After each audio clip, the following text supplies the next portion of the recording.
السلام عليكم ورحمة الله وبركاته، مشاهدينا الكرام ومتابعينا من جميع دول العالم، أسعد الله أوقاتكم جميعا بالخير. زي ما حضرتك شايفين النهارده هنتكلم عن العمليات اللي هتتم على أشجار الموالح خلال شهر 7 أو شهر 8.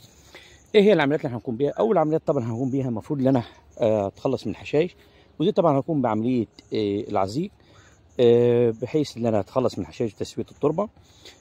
تاني شيء طبعا هقوم بعمليات عندي تسميد التربه. طبعا انزل حصه الاسمده الازوتيه، ما كنتش انا نزلتها خلال الفتره اللي عدت، هبدا بتنزيل حصه الازوت.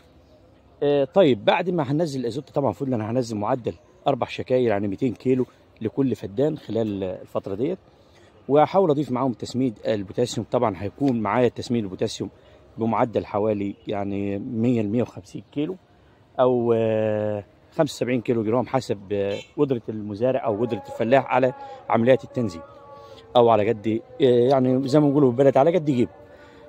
طبعا هنا طبعا هتفرق معايا دي أهم شيء عند الضربات ديت، عشان هي دي الطروحات بتاعت العام القادم إن شاء الله. وهكون طبعا عشان أحافظ عليها من صناعات الأنفاق هبدأ برش طبعا أبيمكتين بنزوات بمعدل ربع كيلو لكل 600 لتر مياه، واحاول اضيف معاهم ماده اميدا كلوبرايد بمعدل ربع رتل لكل 600 لتر مياه. طيب بعد ما هرش الرشه ديت او قبل ما هرش الرشه ديت المفروض ان انا في اتربه عندي على الشجره. الاتربه دي طبعا بتعمل معايا خلل الثمار طبعا او الاشجار، ان هي بتاثر معايا على عمليه التنفيذ داخل النبات، او بتاثر معايا على عمليه البناء الضوئي.